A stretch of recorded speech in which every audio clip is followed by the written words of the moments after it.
Could it be that one of the reasons as to why you're not making progress in your life is because you do not have time for God? Just come and see. We are living in a world where we have become so busy in our lives today, and we have so much to do, we have so much to attend to, we have so many meetings, we have so many things to do, but we do not have time to pray, to recharge, and to seek counsel from God. The world is dictating to us that busyness nowadays is a sign of wealth, but we could be gaining the world but losing away our souls. Corrie ten Boom once said that if the devil can't make you to sin, he will make you busy. Both sin and busyness have the same exact effect. It cuts you off of your connection with God, other people, and even your own soul. This means that if you don't create time for you and God alone, you are headed towards a spiritual decline. And Jesus just asked, could you watch even for 1 hour? And when I read throughout the Bible, I find there are many instances that Jesus had time to just seclude himself from the people, just to go and commune with God. And the results thereafter were just mind-blowing.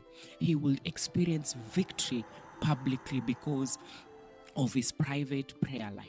You find in Mark chapter 1 from verse 35 to 37 that early in the morning, Jesus went to a solitary place.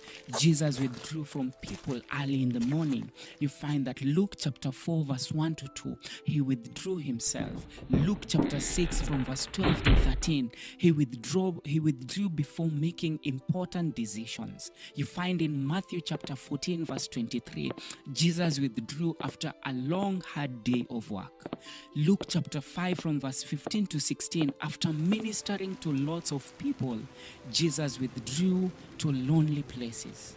Matthew chapter 14 verse 10 to 13, Jesus prayed after losing a close friend. This was his cousin John the Baptist.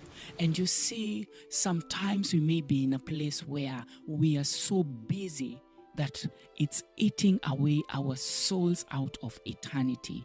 And sometimes we may be in a place that we are frustrated with life. We do not have time for other people. We do not have time for our loved ones. We do not even have time for God. And you see, I remember there was a time I was so busy that I was doing a lot of things, and I was so frustrated until when I went on leave, and then God was telling me the reason as to why you're frustrated about things not happening and you not progressing in your life is because I spoke to you, but you have been busy praying for the same thing. And now you are in this place of solitude. I had already spoken, and now I'm still speaking to you that you need to slow down. Is the enemy keeping you busy? What are some of the things that are making you busy, that are making you, maybe you're not progressing with your life? Maybe you are in a place that you do not recharge. Maybe you're in a place that you are numbing the emotions, and you are maybe not having time to just be with God. Craig Rochelle once said that you have time for what you choose to have time for. That means that you can have time to be with God alone. You can have time to recharge, to just get to commune with God, to just get to pour your heart to God.